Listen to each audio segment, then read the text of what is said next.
Hi guys, okay, welcome back. I've put together a video showing what I did to remedy squeaky windows on the BA Falcons. So I was able to get my hands onto 4 Falcons, and the things that I lubricated and worked out what needed lubricating worked across all 4 vehicles. So check it out guys, going from squeaky and screechy to completely silent. It is such a relief on the ears. I can't wait to show you all what I did. Guys, can you believe it? How loud, screechy and squealy this one was? Wow, so big shout out to the owner, so Falcon Adelaide West. He got me out and wanted me to work some magic on his window. And check this, gliding quicker and smoother than before and completely silent. We were beside ourselves. We were so happy we were able to remedy this one. So I want to show you all in this video guys, with a bit of silicone spray and a little bit of wheel bearing grease is what I used to remedy all of these screeches and sounds across these Falcons. So I'll show you all a little bit more of a step-by-step of what I did. That way you can replicate it on your car and hopefully remedy the squeaky nuisance, almost, making your ears bleed. We can remedy all of that together. I can't wait to show you all what I've done here. So you don't really need a lot of tools. You don't really need a lot of experience. I hope that I can walk you through, for anyone that's a little bit tentative, I can walk you through what to do. Without further ado guys, let's get straight to it. And welcome to anyone new to the channel, and welcome to everyone else that's been watching. So let's go. Now this was the only bearing grease that I had, or I should say the only grease I could find. It was some wheel bearing grease and the silicone spray. So I found silicone spray on its own didn't do anything. What I needed to do, after a bit of trial and error, was greasing the little bearing that's in the center of this regulator cog. So this cog has the actual cable that takes the window up and down. And what I found, to access that cog, you can do 2 things. You can either remove the door card or remove just a couple of those top screws there. The little, you would say the A pillar trim here, that one just clips and pulls straight out. Removing the door handle, there's 1 screw right in the middle underneath a little plastic cap, and then the actual door handle cable, which just pops out of that little recessed location. And then you're able to, very carefully guys, be careful here, just unclip the top of the door card here, and that will start to give you some of the access to get to that cog. Now you want to be very careful because the plastics in these Falcon door cards are very brittle. You do not want to go break that handle. Do not go reefing on that handle.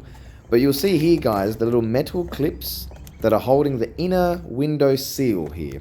If you're careful, you can actually lift this up and that will actually give you the access. You don't want to go reefing on this. You don't want to bend. You don't want to bend that door seal there. But when you lift it upward, about halfway up the door, you'll see the little white spinning cog. It's got the cable on it. Again, this takes the actual window up and down. What I found was spraying everything with a silicone spray would only last about a day, or tops, just a couple hours. But I found that this little cog, it's actually got a bearing that it's spinning on. And when I would spray it, the sound would change. What I found was, using something a little thicker, a bit more viscous, this wheel bearing grease, that was the only grease I had lying around, greasing that bearing that was on that white cog, and also that channel where the cable runs on. You'll see the sound's still there guys, but it was starting to move quicker than it had ever moved before. At night time I remember it was so slow at moving, it was unbelievable. So the next fix was spraying the actual channels that the glass slides up and down. So a little bit on the left, and then a little bit on the right here. So making sure I was getting right into the corner crevices, and making sure I sprayed some extra down where the glass sits. And you'll listen to the difference here guys. Moving it up and down straight away, you can hear there was only the slightest squeak. It made an instant change. So working the window up and down, I was able to find that there was some lubrication in all 3 points, and then completely the sound was gone. I was beside myself. I was so happy. It was just, no music to my ears. It was amazing. It was the best sound. Complete silence. So with that one, I want to now jump to car number 2.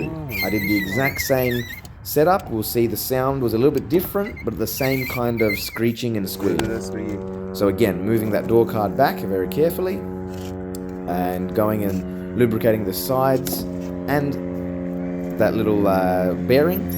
You see here again, slightest squeak to start with. and then completely silent, hush silent. Amazing. So guys, again, be really careful if you don't do the method of taking the whole door card off to gain access to that cog there. But if you're really careful, you're able to do it just the top of the door card off, and you're able to access that top bearing. So this one here, again, a massive shout out to Falcon Adelaide West. He got me out as part of my business. I actually started a mobile car handyman business here to help him out with this god-awful sound. Check it out. The poor bugger had been putting up with this for so long, you know. So we went straight to work. In this case, I did take the door card off, inspecting a few things, but I found that the same fix, again, that top bearing and also the sides of the channel where the glass goes up and down, and completely back to, I'll say, normality, to hush silent. How good. I really can't wait for people to give this a crack on their windows and let me know if it helps you out. Now, in case you've actually got a bit more of an ongoing squeak even after those 3 points have been lubricated, I want to show you all what I did initially. This was my very first attempt on my own Falcon. I'd used some of the bearing grease, and I'd actually gone and lubricated one part of the actual metal frame of the regulator here.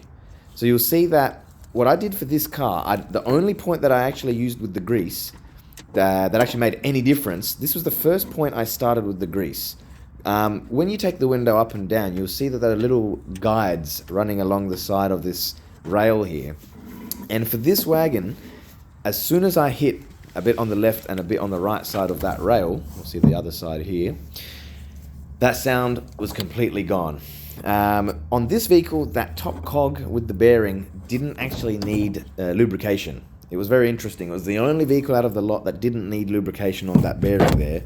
But just in case your vehicle's the same, or there's still some squeak left over, give this little, I'll say the shaft of this regulator a bit of a greasing and see how you go with it, guys. Okay, guys, so if this video helped you out, let me know in the comments, but also do me a massive favor and jump onto Instagram, type in Handy Auto Care, and give me a follow.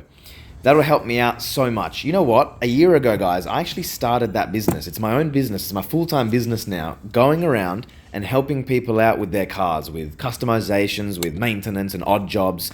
And I've got you guys to thank for that. But if you can do me a massive favor, jump onto Instagram, give me a follow at Handy Auto Care. And I want to thank you all for all your support. See you guys next time.